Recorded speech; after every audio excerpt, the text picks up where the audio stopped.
오늘 예배는 코로나 예방을 위해 방역수칙을 준수하여 드립니다. 이 시간 하나님께서 각 사람에게 허락하신 구별된 예배 자리에서 마음과 뜻과 정성을 다해 예배할 때에 하나님께서 기쁘게 받으실 줄 믿습니다.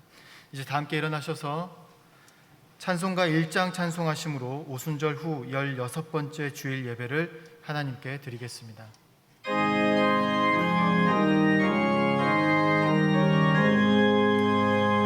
만국의 근원 하나님, 온 백성 찬송 드리고 저 천사여 찬송하세. 찬송 성부 성자 성령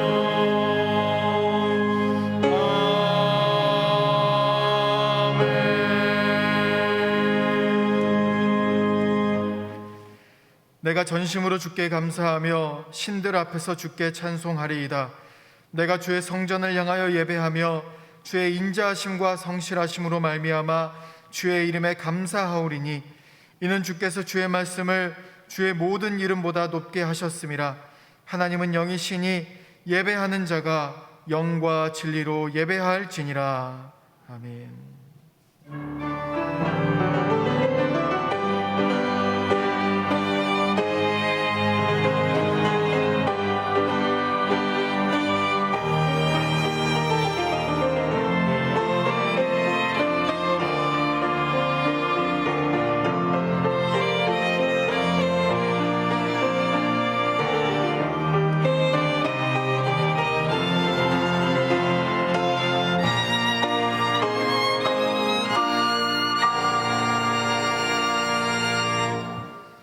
우리의 산성이신 하나님, 감사와 찬송을 올려드립니다. 지난 한 주간도 권능의 팔로 저희들을 지키시고 발걸음마다 의롭고 평탄한 길로 인도해 주심에 감사를 드립니다. 주님께서 저희들의 건강과 명예와 재산을 지켜주셨기에 저희들이 이처럼 평안하고 복된 삶을 누리고 있습니다. 그러나 이 세상의 그 어떤 부와 권세를 누림보다 거룩한 주일에 하나님을 예배하고 하나님의 말씀을 소유하는 것이 가장 복된 것임을 고백합니다. 하나님을 경외함으로 드리는 이 예배를 기쁘게 받아 주옵소서. 예수님의 이름으로 기원하옵나이다. 아멘.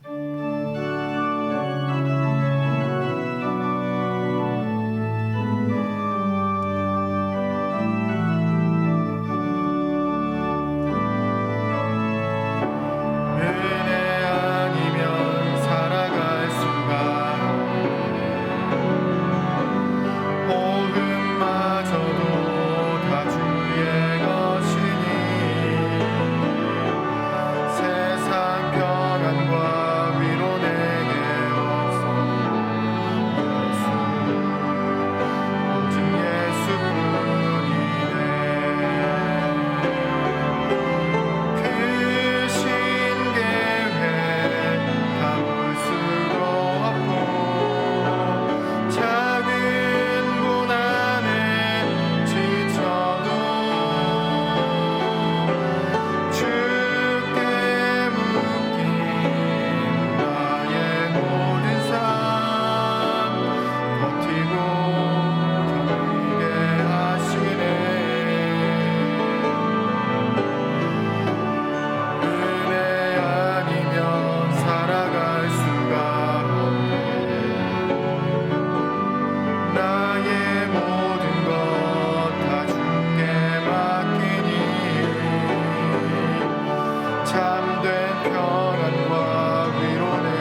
다 함께 예수 그리스도의 이름을 의지하여 참회의 기도를 드리실 때에 하나님과 자신만이 하는 은밀한 죄를 침묵으로 고백하겠습니다.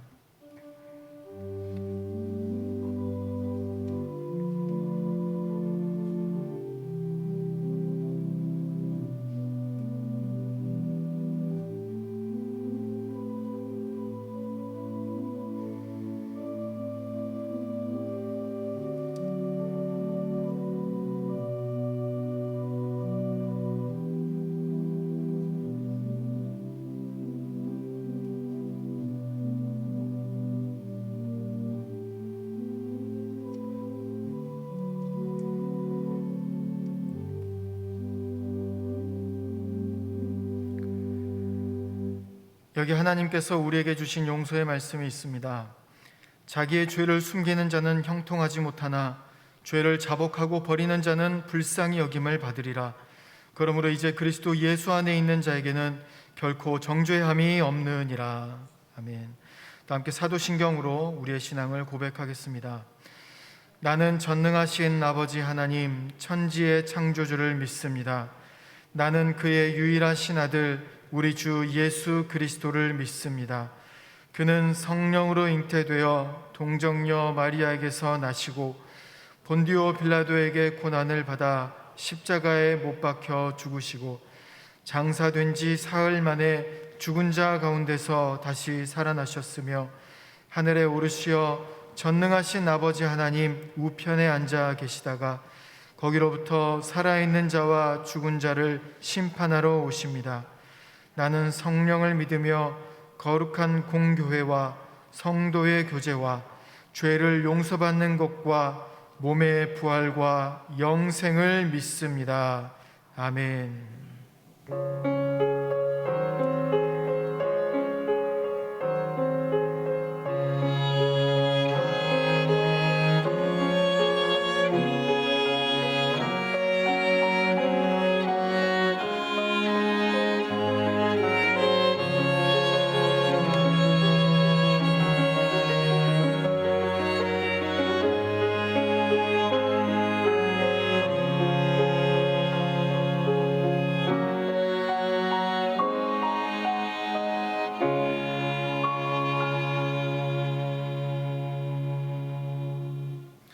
자리에 앉으셔서 성시교독 하시겠습니다.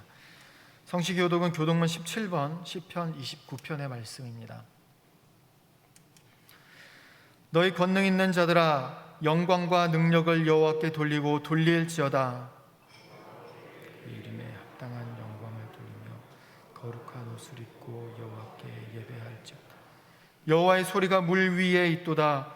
영광의 하나님이 우레소리를 내시니 여호와는 많은 물 위에 계시도다. 여호와의 소리가 힘 있으며 여호와의 소리가 위엄적이다. 여호와의 소리가 백향목을 꺾으시며 여호와께서 레바논 백향목을 꺾어 부수시도다. 그 나무를 송아지같이 뛰게 하시며 레바논과 시론으로 들송아지같이 뛰게 하시며 여호와의 소리가 화염을 가르시도다. 여호와의 소리가 광야를 진동하시며 여호와께서 가데스 광야를 진동시키시도다. 여호와의 소리가 암사슴을 낙태케 하시고 삼림을 말갛게 벗기시니 그의 성전에서 그의 모든 것들이 말하기를 영광이라. 여호와께서 홍수 때에 좌정하셨으며 여호와께서 영원하도록 왕으로 좌정하시도다. 여호와께서 자기 백성에게 힘을 주시며 여호와께서 자기 백성에게 평강의 복을 주시리로다. 아멘. 다 함께 찬송가 387장을 찬송하시겠습니다. 찬송 후 김명수 장로님 기도하심으로 함께 기도하겠습니다.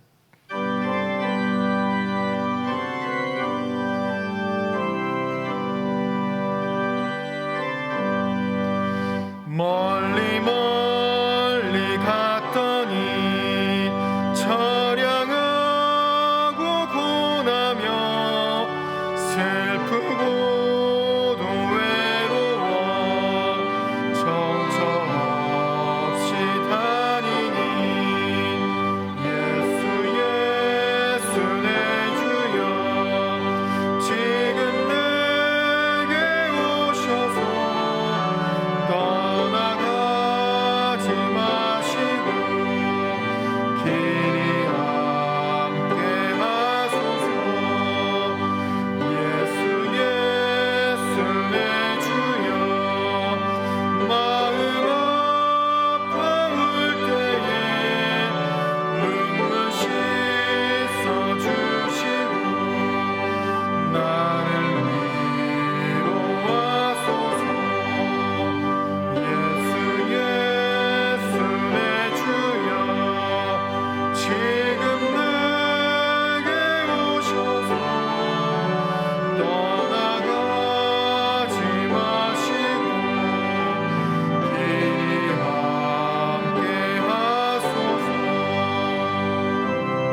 하나님 아버지, 무더운 여름 날씨를 극복하게 해주시고 이제는 결실의 가을을 기대하는 시간이 왔습니다. 철 따라 저희들의 삶을 인도해 주신 은혜를 감사드리며 무엇보다 지난 한 주간도 코로나로 인한 여러 상황들로 어려움과 걱정이 있어서 평탄한 삶은 아니었지만 그런 가운데서도 은혜 주시는 하나님만 믿고 자신의 소명들을 부족한 하나마 살게 해주셔서 감사를 드립니다. 오늘 이 시간 교회와 가정에서 신실한 마음으로 주님께 드리는 귀한 예배를 받아 주시옵소서. 주님, 저희들은 연약하고 어리석어 현재 시간에 만족하지 못하고 늘 부족하다고 느끼며 감사의 삶에 인색한 아주 미련하고 불쌍한 존재들입니다. 무엇보다 주님 없이는 주어진 삶을 한순간도 책임 있게 살아갈 수 없는 불완전한 존재임을 고백하오니 이런 저희들을 긍휼히 여겨 주시옵소서.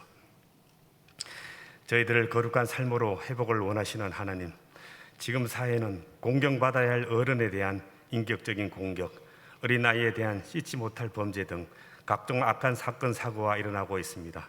사랑이 식어가고 불법이 무성하며 난리와 악이 만연한 세상에서 믿는 저희들이 유혹에 빠지지 않기를 원하오며 믿음을 끝까지 지켜 구원을 얻을 수 있기를 주님께 의지하고 기도드립니다. 우리나라가 당면한 정치, 외교, 국방, 경제, 북한에 억압받는 실정 등 여러 문제도 같이 기도드리오니 하나님 뜻 안에서 선하게 인도해 주시옵소서.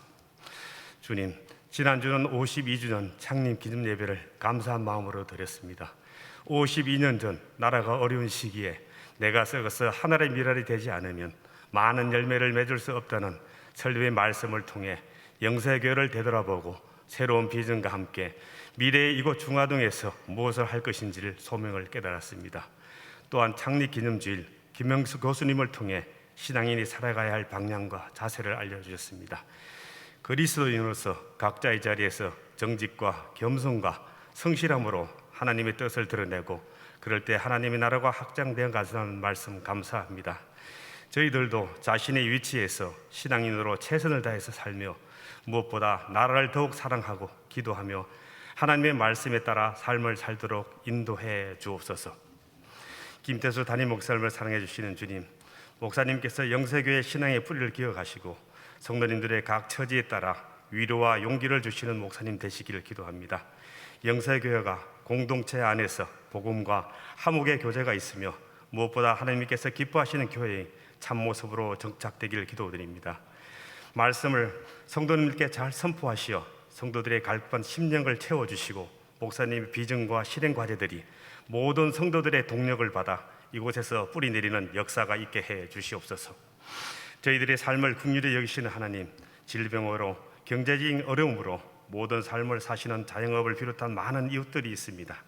이런 우리의 현실이 안타깝지만 이 상황 또한 바꿔주실 분은 오로지 주님밖에 없음을 고백합니다.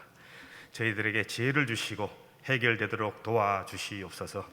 오늘 목사님을 통해 전해주시는 말씀이 암 등 질병의 혼란, 이웃과 형제 간에 오는 관계의 상처, 험난한 세상을 살아가는 성도님들의 마음에 평안과 회복의 말씀이 되게 해 주시옵소서. 예루살렘 찬양대의 정성들은 찬양을 허명하여 주시옵고 대원 각자의 삶에 평안과 위로를 주시옵소서. 교육자님들의 가정과 자녀들에게 건강과 평안을 주시옵소서. 저희들을 살아있는 동안 정직과 겸손 그리고 성실하게 살도록 인도하시는 거룩하신 예수님 이름으로 기도드리오며 이제는 주님께서 가르쳐주신 기도로 다 함께 기도하겠습니다. 하늘에 계신 우리 아버지, 아버지의 이름을 거룩하게 하시며 아버지의 나라가 오게 하시며 아버지의 뜻이 하늘에서와 같이 땅에서도 이루어지게 하소서. 오늘 우리에게 일용할 양식을 주시고 우리에게 잘못한 사람을 용서해 준 것 같이 우리의 죄를 용서하여 주시고 우리를 시험에 빠지지 않게 하시고 악에서 구하소서. 나라와 권능과 영광이 영원히 아버지의 것입니다. 아멘.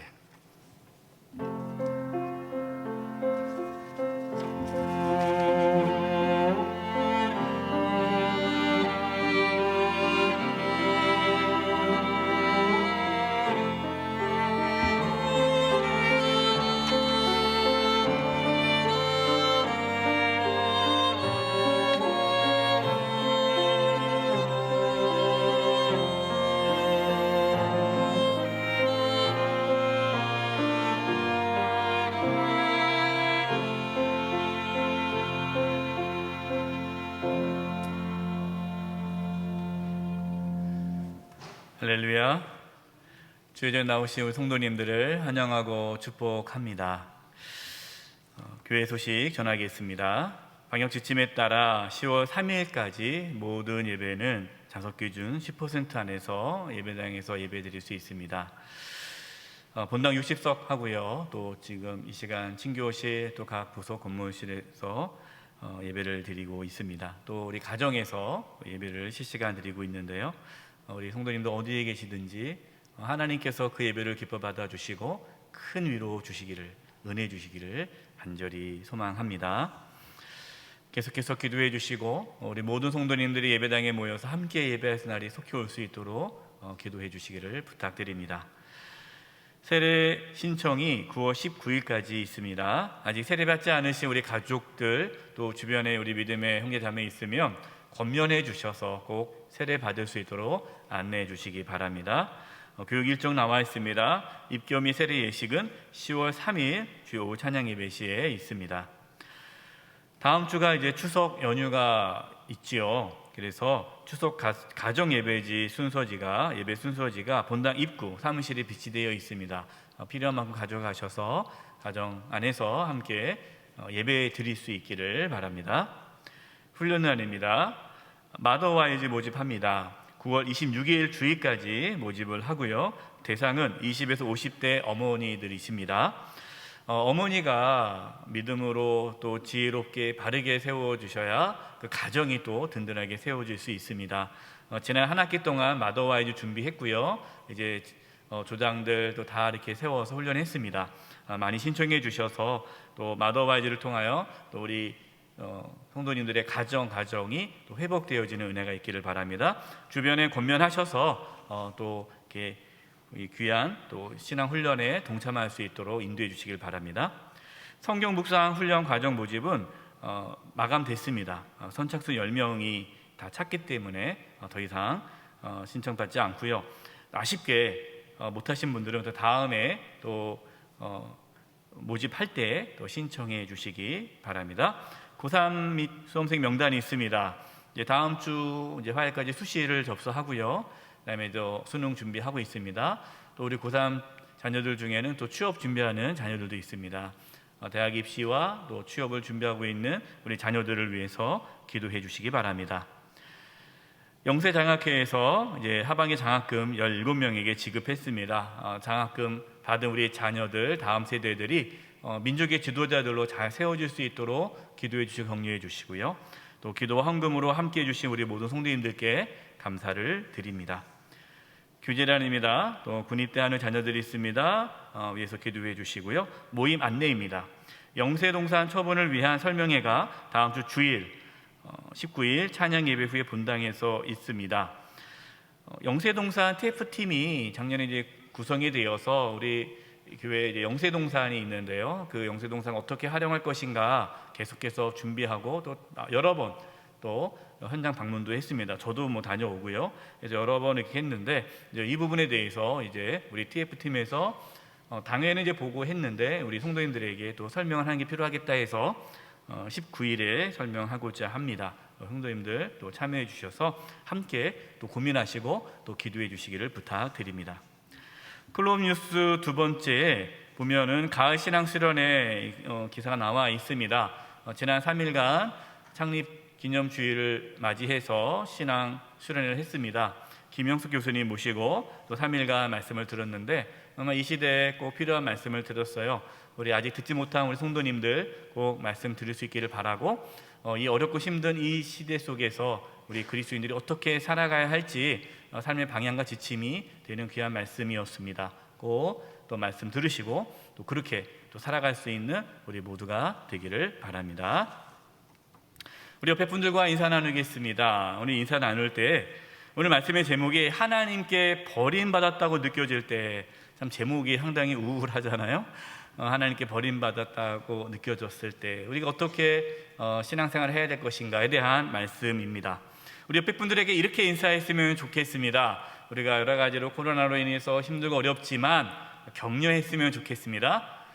힘내십시오. 하나님께서 함께 하십니다.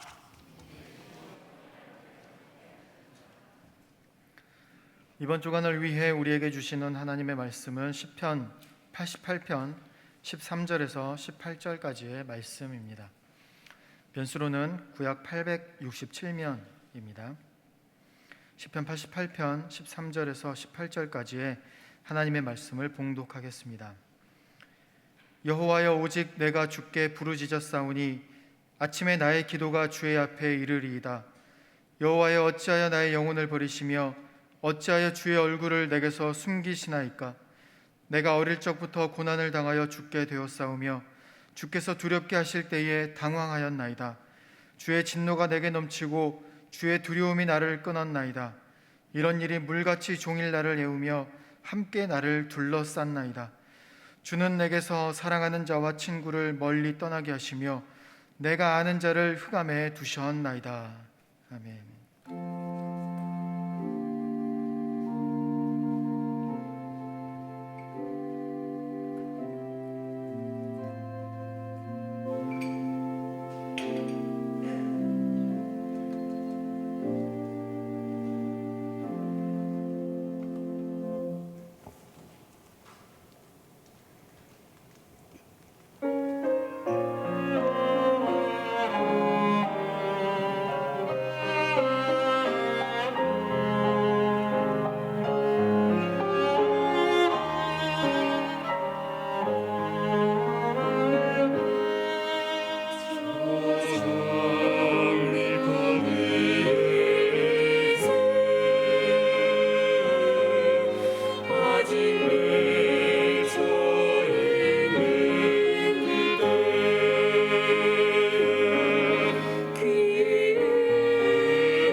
너를 지고서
아멘. 하나님께 영광의 박수 올려드리겠습니다.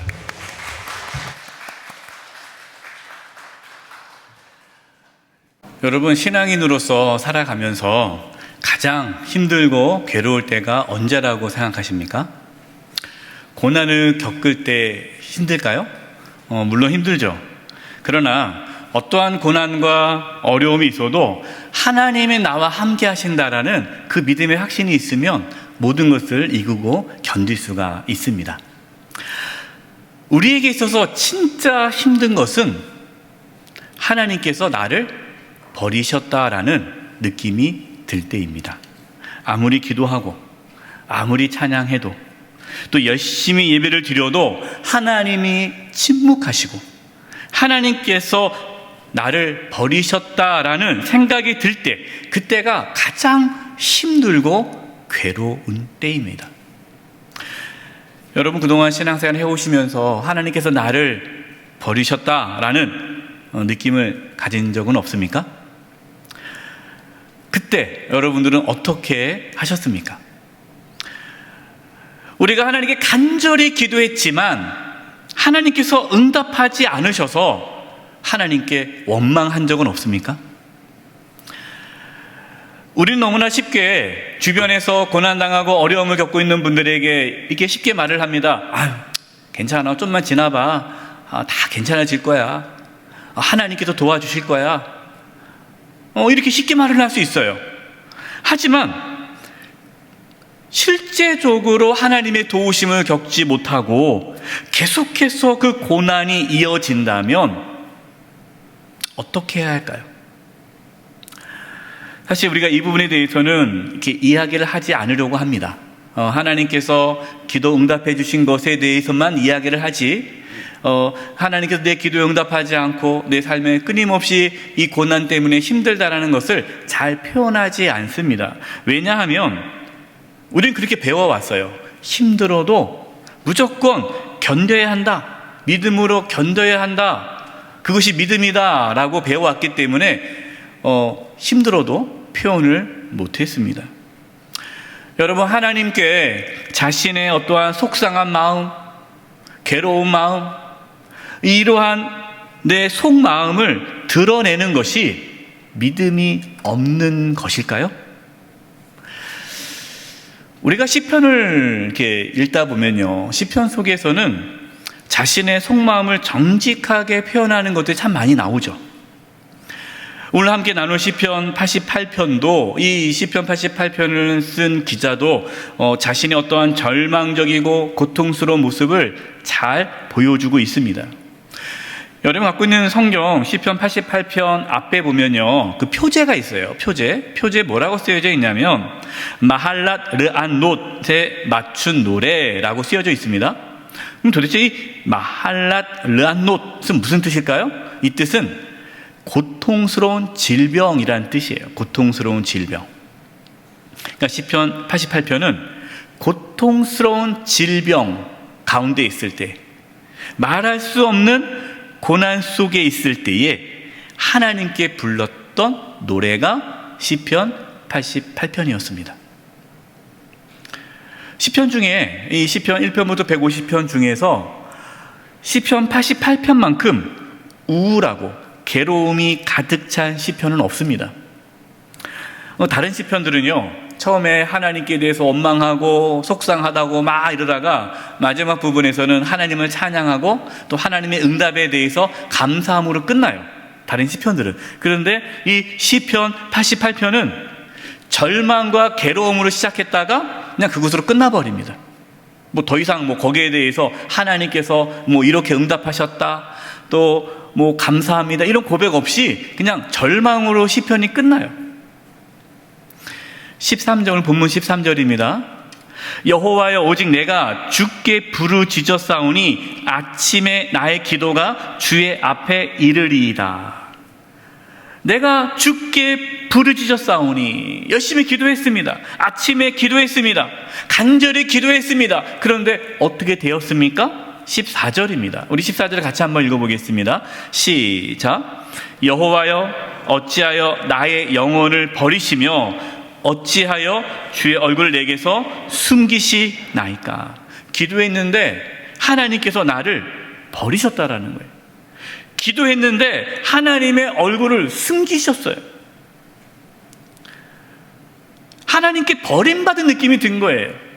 기도하며 뭔가 응답이 있어야 되는데 하나님이 나를 버렸다라는 그러한 생각이 들어서 그것을 숨기지 않고 고백하고 있는 것이에요. 시편에는요, 이렇게 자신의 속마음을 가감 없이 숨기지 않고 정직하게 고백한 시편들이 있는데 그 중에 하나가 시편 77편입니다. 시편 77편을 제가 표준 세번역으로 읽어드리겠습니다. 7절에서 9절입니다. 주께서 나를 영원히 버리시는 것일까? 다시는 은혜를 베풀지 않으시는 것일까? 한결같은 그분의 사랑도 이제는 끊기는 것일까? 그분의 약속도 이제는 영원히 끝나버린 것일까? 하나님께서 은혜를 베푸시는 일을 잊으신 것일까? 그의 노여움이 그의 긍휼을 거두어 들으신 것일까? 하였습니다. 시편 77편 기자는 왜 하나님 나를 영원히 버리셨습니까? 왜 나에게 은혜를 베풀어 주지 않으십니까? 이러한 영적인 고뇌에 빠져서 하나님 앞에 투정하는 거예요. 오늘 본문 15절입니다. 내가 어릴 적부터 고난을 당하여 죽게 되었사오며 주께서 두렵게 하실 때에 당황하였나이다. 이 고난이 잠시 있는 게 아니에요. 어릴 때부터, 그러니까 오랫동안 이 고난이 지속되고 있는데 지금도 고난 중이고 앞으로도 이 고난이 언제 끝날지 몰라요. 너무나 죽게 되었다는 겁니다. 주님께서 나를 두렵게 하실 때 당황하였나이다. 기도해도요, 변화가 없어요. 기도해도 고난이 계속됩니다. 그럴 때 우리는 신앙적으로 당황스럽죠. 이 기도가 무슨 의미가 있나? 하나님은 과연 살아계신가? 하나님 날 버린 거 아니야? 이러한 당황스러움, 신앙의 당황스러움이 있다는 거예요.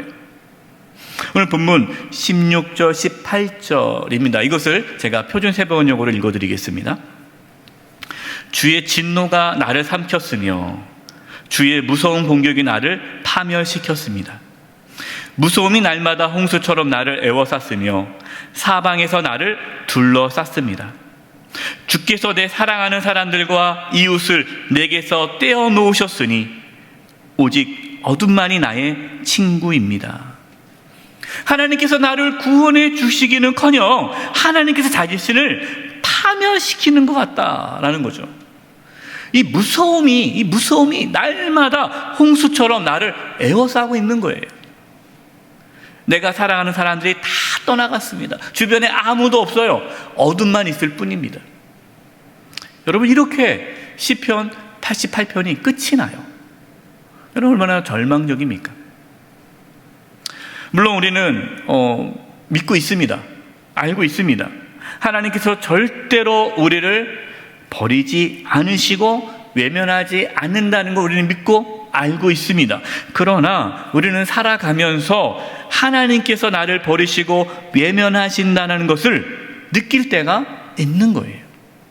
여러분, 그럴 때 어떻게 하시겠습니까? 괜찮은 척 하시겠어요? 자신의 감정을 숨기시겠습니까? 여러분, 그렇게 되면 우리의 신앙은 위선적이 될 수밖에 없어요. 하나님 앞에 자신의 속마음을 다 드러내야 됩니다. 하나님 앞에 정직하게 기도하셔야 돼요. 4세기 교부였던 요한 크리소스톰이라는 분이 있어요. 아주 유명한 분인데요.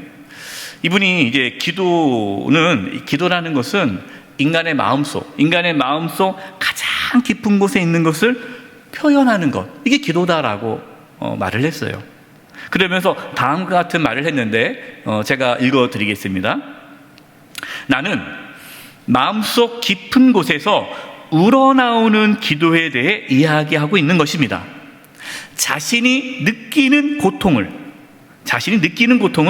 주님과 함께 나눈다면 분명 확신과 위로를 풍성하게 얻을 수 있게 될 것입니다. 자신이 느끼는 고통, 하나님이 나를 버린 것 같고 하나님께서 나를 잊은 것 같고, 이러한 절망적인 이 느낌을, 이 고통을 숨김없이 그대로 하나님 앞에 구할 때에 하나님의 놀라운 회복을 경험할 수 있다라는 것이에요. 여러분, 하나님 앞에 괜찮은 척 하지 마십시오. 우린 연약합니다. 하나님은 다 아십니다. 우리가 얼마나 연약한지 아세요. 그래서 하나님 앞에 강한 척 할 필요 없어요. 센 척 할 필요 없어요. 괜찮은 척 할 필요 없어요. 그냥 정직하게 기도하면 됩니다. 하나님께 원망해도 괜찮아요. 하나님께 서운한 마음을 다 고백해도 좋습니다. 여러분, 어떤 관계가 회복되려면요, 이렇게 속마음을 얘기해야 돼요. 부부가 있는데 부부가 자신의 속마음을 얘기할 때 때로 싸움이 일어날 수 있습니다. 왜? 자신의 감정을 다 표출하면 싸움이 일어나죠. 그러나 여러분, 이런 정직한 부부는요, 싸워도 괜찮아요. 또 회복됩니다. 진짜 문제 있는 부부는 어떤 부부인지 아세요? 속 얘기를 안 해요. 말을 안 해요. 아무 얘기를 안 하는 거예요. 대화가 없어요. 서로 건들지를 않아요. 그러니까 조용하죠. 싸우지는 않죠. 근데 그 부부가 진짜 문제 있는 부부예요. 남과 같은 거예요. 관계가 회복되려면요, 속에 있는 내 생각, 감정을 표현할 줄 알아야 돼요. 욥이 알 수 없는 고난을 겪게 되죠. 그때 욥은 하나님을 원망하지 않고 하나님을 찬양합니다. 근데 이제 친구들이 찾아와요. 욥의 친구들이 찾아와서 욥에게 뭐라고 말을 하냐면, 야, 네가 죄를 지었기 때문에 하나님께 벌을 받은 거야. 그러니까 빨리 회개해. 근데 욥은 억울해요. 내가 잘못한 것이 없지만 고난을 겪고 있어요. 아니다, 나는 잘못한 거 없다. 근데 이거 가지고 이제 욥을 비난합니다, 사람들이. 근데 고난이 끝이지 않아요. 계속해서 고난이 이어집니다. 욥 이 마음에 분노가 일어났어요. 하나님께 대한 원망이 생겼어요. 하나님, 나와 같이 이렇게 의로운 사람이 이렇게 고난을 당하고 왜 이렇게 많은 악인들은 평안하게 삽니까? 정말 하나님은 의로운 분이십니까? 하나님은 공의로우십니까? 어떻게 이럴 수가 있습니까? 하면서 하나님이 과연 옳은가에 대한 회의를 갖게 돼요. 하나님께 투정을 합니다. 원망을 합니다. 하나님이 잘못됐다라고 얘기를 해요. 그때 하나님이 욥을 만나 주십니다. 하나님을 만난 욥은 새로운 신앙으로 하나님을 섬기게 되죠. 만약에 욥이 그냥 계속해서 괜찮은 척, 믿음 있는 척, 강한 척 했더라면 욥은 하나님을 인격적으로 못 만났을 거예요. 우리의 감정을 정직하게 고백할 때 하나님이 우리를 만나 주십니다. 여러분, 룻기를 보면요, 나오미가 나오죠. 나오미. 이 나오미 가족이 이 고향을 떠나 이방인 땅 모압으로 갑니다. 왜 모압으로 가는지는 모르지만 잘 살려고 모압으로 갔겠죠. 성공하려고.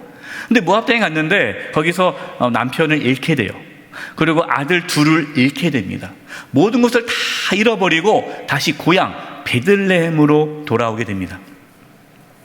고향 베들레헴에 돌아오니까 이 고향 사람들이 나오미를 맞이해 줍니다. 아우, 나오미 씨 잘 오셨어요 하고 환영해 줘요. 근데 나오미가 나를 나오미라고 부르지 말라라고 합니다. 그러면서 이렇게 얘기합니다. 이것이 룻기 1장 20절입니다. 나오미가 그들은 이제 고향 사람들이죠. 이 베들레헴 고향 사람들에게 이르되 나를 나오미라고 부르지 말고 나를 마라라 부르라. 이는 전능자가 나를 심히 괴롭게 하셨음이니라. 이 나오미라는 뜻은요, 즐거움이라는 뜻이에요. 즐거움. 이 나오미라는 이름에는 즐거움이에요.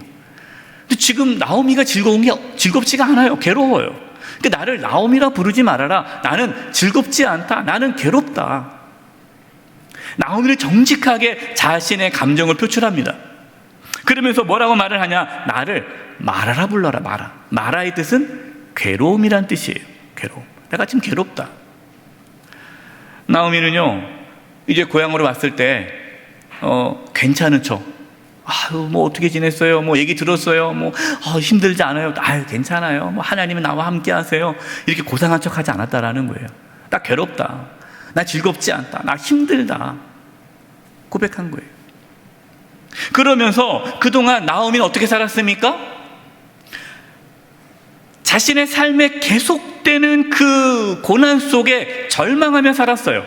그 문제를 해결하려고 애썼어요. 하나님께 기도도 했죠. 하나님, 남편이 아팠을 때 살려달라고 기도했을 겁니다. 두 아들이 또 아팠을 때 살려달라고 기도했을 겁니다. 그런데 그 문제에 집중하면서 살았지만 응답받지 못했어요.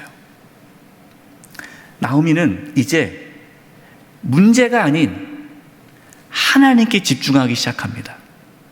내가 이렇게 괴로운 것은 하나님께서 나에게 이 고통을 주셨기 때문입니다. 고백하는 거예요. 나오미의 시선이 어디로 가는 거예요?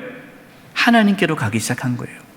하나님께 원망하겠죠. 하나님, 왜 나에게 이런 고난을 주십니까? 왜 내 기도를 들어주지 않습니까? 라는 하나님께 대한 원망과 불평이 가득 찼지만, 그러나 나오미는 하나님을 바라보았다라는 것입니다. 그럼 만약에 나오미가 모압 땅에서 잘 살았더라면 나오미가 하나님을 찾았을까요? 아니요. 이방인 땅에서 우상 숭배하며 살았을 거예요. 하나님 잊어버렸을 거예요. 나오미의 기도가 응답되지 않아서 모든 것을 잃어버리고 고향 베들레헴으로 돌아온 것이 어쩌면 나오미에게 있어서는 하나님을 만날 수 있는 좋은 기회가 된 거예요. 여러분, 우리 한번 생각해 봐야 됩니다. 우리 이렇게 생각해요. 내가 기도할 때마다 응답이 되면 얼마나 좋을까? 내가 원하는 거 다 되면은 얼마나 행복할까? 행복할 것 같죠? 그러나 그의 삶에는 하나님의 인도하심이 없습니다. 아니, 내가 원하는 거 기도하고 다 된다면 하나님의 인도하심이 뭐가 필요 있겠어요? 내가 원하는 대로 가면 되는 거지? 그럼 그 삶에는요, 하나님의 인도함이 사라지는 삶이 되는 거예요. 그래서 우리의 기도가 응답받는 것보다, 우리의 기도가 응답받는 것보다 더 중요한 것은 하나님의 인도하심을 받는 것입니다. 그게 중요한 거예요. 나오미는 하나님의 기도, 내가 기도했지만 응답 못 받았지만 하나님의 인도하심을 받아 놀라운 구원의 역사에 동참하는 삶을 살지 않았습니까? 이게 복된 삶이에요. 여러분, 기도 응답 안 됐다고 하나님 날 버렸다는 그 느낌이 들 때 좌절하지 마시고 하나님의 인도하심이 있기를 소망하시기 바랍니다. 톨스토이의 단편 소설인 기도라는 이 단편작이 있어요. 이 톨스토이의 기도라는 단편집을 보면 거기에 이 응답받지 않는 기도에 대해서 이렇게 글을 쓰고 있습니다. 제가 읽어드릴게요. 아무 잘못도 하지 않은 한 가정이 파산하고 직장을 잃고 좋은 아파트 대신 더러운 쪽방에서 살아가는 일도 때때로 벌어져요. 그들에게는 녹차를 살 돈조차 없을 수도 있어요. 그래서 도움을 구하는 기도를 하면서 늘 눈물을 흘려요. 하나님께서 그들의 기도를 들어주실 수도 있지만 그렇게 하는 것이 그들에게 좋은 것이 될 수 없다는 것을 하나님은 알고 계세요. 그들은 모르고 있지만 하나님 아버지는 그들이 많은 돈을 가지고 사치스러운 생활을 하면 결국 완전히 부패하게 되리라는 것을 알고 계세요. 하나님께서는 그 사람의 기도를 들어주지 않는다라는 거죠. 그것이 하나님의 선하신 뜻이 있다라는 겁니다. 여러분, 이 글을 제가 나눴는데 오해하시면 안 돼요. 그러면 우리의 삶에 찾아오는 모든 고난과 모든 불행, 이것은 다 하나님이 주신 거구나 라고 생각하면 안 됩니다. 너무 또 이게 극단적으로 가면은 안 돼요. 그러나 분명한 사실은 뭐냐면 우리의 삶에 고난이 있을 때, 불행이 있을 때, 기도가 응답되지 않을 때 하나님께서 나를 버리신 것 같다라는 그러한 절망에 빠졌을 때 우리는 하나님께 내 자신을 정직하게 볼 수 있게 해달라고 기도해야 합니다. 내 자신을 정직하게 볼 수 있게 해달라고 기도하셔야 돼요. 이것이 시편 139편 23, 24절입니다. 하나님이여 나를 살피사 내 마음을 아시며 나를 시험하사 내 뜻을 아옵소서. 내게 무슨 악한 행위가 있나 보시고 나를 영원한 길로 인도하소서. 응답받지 못한 기도 속에 은밀히 숨어있는 죄악을 볼 수 있기를 기도해야 한다는 거예요. 여러분, 우리가 응답되지 않는 그 기도 속에요, 우리의 이중적인 모습이 들어있을 수 있습니다. 겉으로는 하나님의 영광을 위해서 내가 그 일을 한다고 하면서 속으로는 세상적인 영예를 구할 수 있어요. 그래서 우리의 모든 기도가 다 응답받는다면, 여러분 우리가 기도할 때마다 다 응답받는다면, 여러분 우리 그 기도 속에 은밀히 숨어있는 죄악된 모습을 깨닫지 못하고 그냥 살아갈 수가 있는 거예요. 그래서 여러분, 우리의 어떠한 은밀한 죄악 가운데 있는 그 기도가 계속해서 응답된다면 우리는 영적인 교만에 빠지게 될 것이고요, 마치 내가 하나님인 것처럼 행동하게 됩니다. 그래서 우리는 응답받지 않는 기도 속에, 또 우리의 삶에 절망과 고난과 불행이 있을 때에 내 삶에, 내 신앙 속에 은밀히 숨어있는 악은 없는지 하나님께 기도하셔야 돼요. 나를 정직하게 볼 수 있게 해달라고 기도하셔야 됩니다. 예수님께서 자리에 계시지 않을 때 제자들끼리만 있었어요. 그때 귀신 들린 아이를 한 부모가 데리고 옵니다. 예수님이 안 계시니까 제자들 보고 고쳐달라고 해요. 근데 제자들은 그 전에 귀신 들린 자들을 고친 경험이 있습니다. 그러니까 이까짓 거 우리가 기도하면 낫겠지 하고 기도해요. 근데 아무리 기도해도 귀신이 나가지 않습니다. 근데 얼마 후에 예수님께서 오셨어요. 예수님께서 딱 기도하시니까 귀신이 탁 떠나가 버렸어요. 제자들은 궁금한 겁니다. 우리도 똑같이 기도했는데 왜 귀신이 안 나가고, 예수님이 기도하면 왜 귀신이 나갈까? 예수님, 도대체 우리가 기도했는데 우리는 기도했을 때 왜 귀신이 안 나갔습니까? 그 이유가 뭡니까? 라고 질문을 합니다. 그때 예수님께서 이렇게 대답해 주셨어요. 마태복음 17장 20절입니다. 이르시되 너희의 믿음이 작은 까닭이니라. 진실로 너희에게 이르노니 만일 너희에게 믿음이 겨자씨 한 알만큼만 있어도 이 산을 명하여 여기서 저기로 옮겨지라 하면 옮겨질 것이요 또 너희가 못할 것이 없으리라. 예수님께서 하신 말씀은 너희가 믿음이 없어서 그렇다. 너희가 믿음이 겨자씨 한 알만큼만 있어도 능치 못할 일이 없다. 그럼 여러분, 지금 제자들은 겨자씨 한 알만큼도 믿음이 없다는 거 아니겠어요? 이 겨자씨 한 알만큼도 없다는 것은 믿음이 아예 없는 거예요. 그럼 예수님께서 말씀하신 것은 무슨 의미입니까? 믿음은 크기가 중요하지 않다라는 거예요. 겨자씨 한 알만큼만 있어도 놀라운 역사가 나타나는 겁니다. 그러니까 믿음은 믿음의 크기가 중요하지 않아요. 뭐가 중요합니까? 믿음의 대상이 중요한 거예요. 대상. 제자들은 믿었어요. 뭘 믿었습니까? 우리가 기도하면 귀신이 떠나갈 것을 믿었어요. 여러분, 그것은 믿음의 대상이 잘못된 거죠. 믿음의 대상은 하나님이십니다. 우리는 하나님을 믿는 거예요. 하나님의 선하심과 하나님의 능력을 믿는 것이 믿음이에요. 만약에 그 기도가 응답돼서, 제자들의 기도가 응답돼서 제자들이 기도했을 때 귀신이 떠나갔더라면 그 제자들의 기도 속에 숨어있던 은밀한 욕망, 내가 말이야 기도했더니 귀신도 나가고 있고 나에게 이런 능력이 있어, 나는 이런 대단한 사람이야 라는 이런 영적 교만이 속에 들어있는 것을 발견하지 못할 수 있었다라는 거예요. 제자들은 그때 기도했지만 응답받지 않은 그 사건을 통해서 우리의 기도 속에 이러한 욕망이 있었구나, 나를 나타내고자 하는 욕망이 있었구나, 영적 교만이 있었구나를 깨닫게 된 것이죠. 이처럼 우리는 응답되지 않은 기도, 하나님이 나를 버린 것 같다라는 그러한 영적인 고뇌에 빠졌을 때 내 자신을 정직하게 볼 수 있기를 기도하셔야 돼요. 어떤 분들은 나는 믿음이 좀 부족한데 저분은 믿음이 있으니까 뭔가 되겠지. 여러분, 믿음의 차이가 아니에요. 사실 믿음은 다 없습니다. 다 고만고만합니다. 그래서 종교개혁자 칼빈이 이러한 멋진 말을 했어요. 제가 읽어드리겠습니다. 성인들의 믿음도, 그러니까 성인, 대단한 성인이라고 생각하는 그들의 믿음도 종종 뒤죽박죽이 되었고, 부족한 믿음이 채워지기를 바라고 믿으면서 의심과 씨름했다. 예.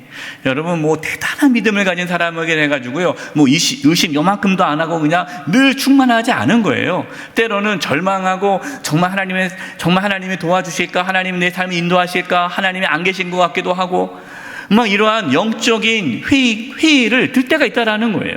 그 가운데서도 믿음을 구하며 살아간다는 거죠. 여러분, 다른 사람 비교할 거 없어요. 나는 왜 이렇게 믿음이 부족할까? 여러분, 그런 거 고민할 필요 없습니다. 다 부족해요. 다 부족해요. 그냥 그걸 인정하면 돼요. 인정하면 돼요. 결론입니다.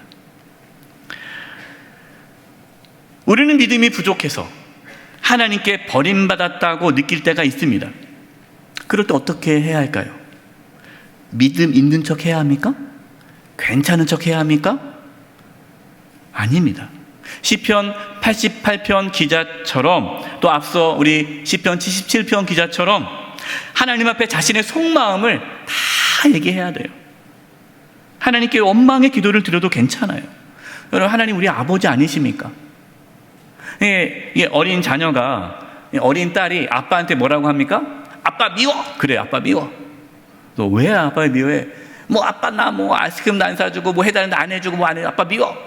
예, 아빠 나 사랑하면 다 해줄 거 아니야. 그러잖아요. 근데 그거를 표현하는 딸이 좋은 거예요. 그러면은 얘기해 주죠. 다독거려 주고, 아빠가 너를 얼마나 사랑하는데 하면서 그 딸의 마음을 아빠가 어루만져 주고, 아빠가 나 사랑하는구나를 깨닫게 해 주잖아요. 그런데 이 딸이 아빠가 나 미워하는 것 같아. 근데 표현을 안 해요. 괜찮은 척. 예. 속으로는 아빠가 나 미워하는 것 같아 하면서도 겉으로는 아빠 저 사랑하는 거 알아요 한다면, 여러분, 그게 아빠와 딸 관계가 회복되겠어요? 신앙도 마찬가지예요. 하나님 우리 아버지십니다. 우리가 하나님 앞에 속상한 거, 억울한 거, 괴로운 거, 하나님 날 버린 것 같은 느낌까지 다 얘기할 때 하나님께서 우리를 어루만져 주세요. 다독거려 주세요. 우리를 깨닫게 해주세요. 우리의 신앙을 회복시켜 주세요. 사랑하는 성도 여러분, 기도가 응답되지 않을 때, 하나님께서 나를 버리셨다는 느낌이 들 때에 하나님 앞에 정직하게 나아가십시오. 오히려 그것이 우리의 신앙이 새로워지고 우리의 신앙이 회복되는 놀라운 기회가 될 것입니다. 이 은혜가 있기를 간절히 축원드립니다. 기도하겠습니다. 하나님 아버지, 하나님 앞에 정직하게 나아가게 해주시옵소서.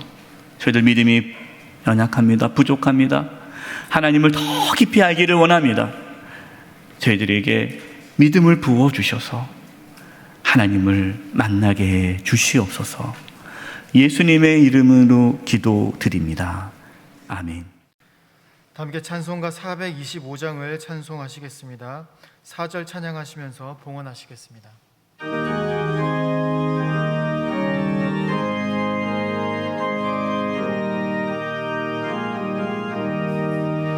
주님의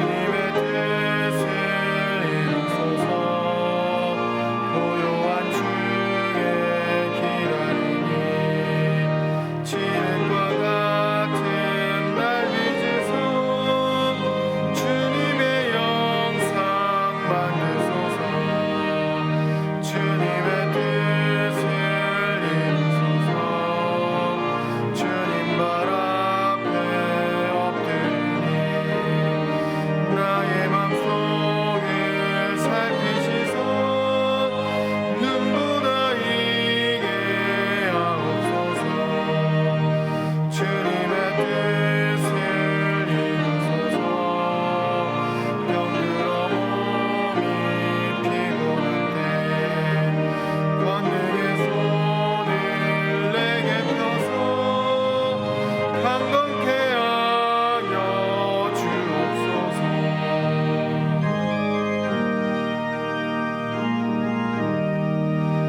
주님의 뜻을 이루소서. 온전히 나를 주장하사 주님과 함께 동행함을 만민이 알게 하옵소서.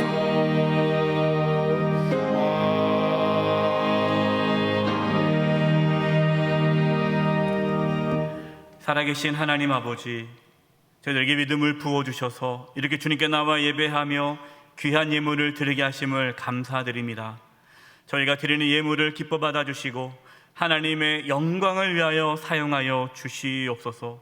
우리 성도님들을 축복하며 기도합니다. 몸이 아프신 분들이 있습니다. 이 시간 찾아가셔서 치료해 주시되 몸 안에 있는 모든 암세포들이 다 사라지게 하여 주시옵소서. 연약한 몸의 기관들이 정상이 되도록 이 시간 깨끗하게 치료하여 주시옵소서. 우리 성도님들의 직장과 사업장과 하는 모든 일들 가운데 함께해 주셔서 이 땅에 살아가면서 부족함이 없게 해주시고 필요한 모든 것들을 하나님이 친히 공급하여 주시옵소서. 여전히 코로나 바이러스가 확산 중에 있습니다.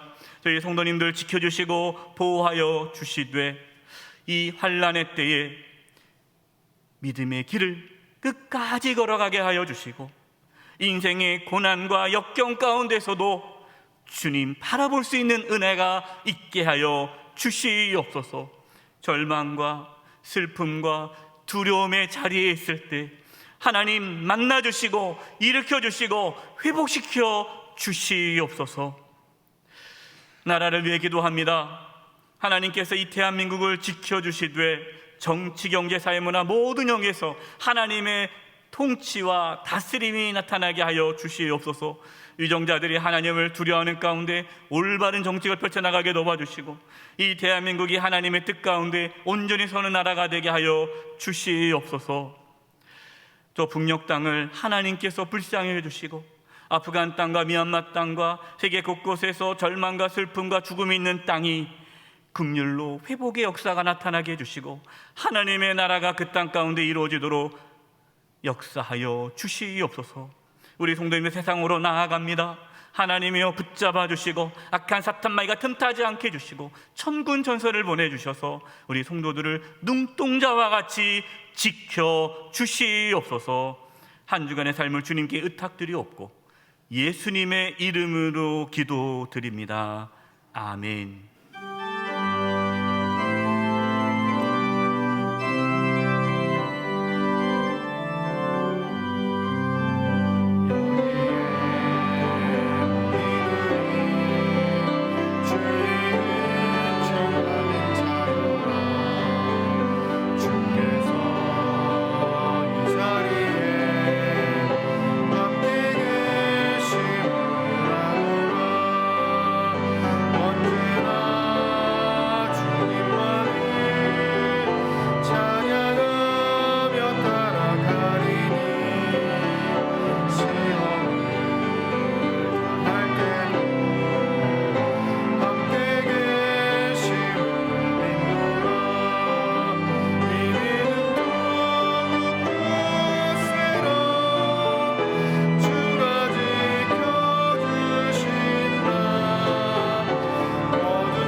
지금은 우리 주 예수 그리스도의 은혜와 하나님 아버지의 그 크신 사랑하심과 성령님의 교통하심과 충만하심이 우리 사랑하는 성도님들 한 영혼 한 영혼 위에 그 가정과 직장과 삶의 터전 위에 한 주간 삶의 여정 위에 영세 교회와 이 나라 민족 위에 이제부터 영원토록 함께 하옵시기를 간절히 축원하옵나이다.